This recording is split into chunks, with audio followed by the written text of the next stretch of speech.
ప్రజా సంకల్పం ప్రశ్నిస్తుంది. ఎవరిని ప్రశ్నిస్తుందంటే తెలంగాణలో ఉన్న పాలక ప్రభుత్వాన్ని మరియు ప్రతిపక్షాల ప్రజాప్రతినిధుల్ని అందరినీ, ముఖ్యమంత్రిని మొదలుపెడితే అందరినీ. గురుకులాలలో విద్యార్థులు కన్నీళ్లు పెడుతున్నారు.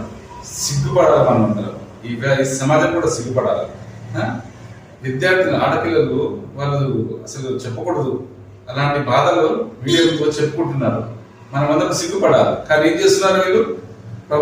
పాలకులు, ప్రతిపక్షాలు పనికిమాల విషయాల మీద కొట్లాడుకుంటున్నారు. పనికిమాల విషయాలని, అది వాళ్ళ స్వప్రచారం కోసం కొట్లాడుకుంటున్నారు. చూడండి, విద్యార్థులు ఏడుస్తున్నారు. సిగ్గుండాలి మనందరికీ, ఈ ప్రజాప్రతినిధులందరికీ. అది వదిలిపెట్టి ఒకటే మాట్లాడుతుంటా. ఆడపిల్లలు వాళ్ళు చెప్పకూడదని చెప్పుకుంటూ బాధపడుతూ మీడియా ముందు చెప్తుంటే బాధేస్తుంది అందరికీ. సిగ్గుపడండి. పనికిమాల కొట్లాడాలి. ఇప్పుడు మళ్ళీ ఎవరు పిలిపించారు, ఎవరో హరీష్ రావు గారు 10,000 మంది రండి.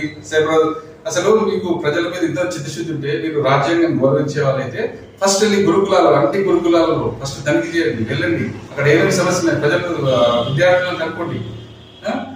అవన్నీ పక్కకు పెట్టేసి మీ స్వలాభం కోసం పనికిమాల ఇష్యూలు పెట్టుకొని అంత డైవర్ట్ చేస్తున్నారు. ఎన్నో సమస్యలు తెలంగాణలో.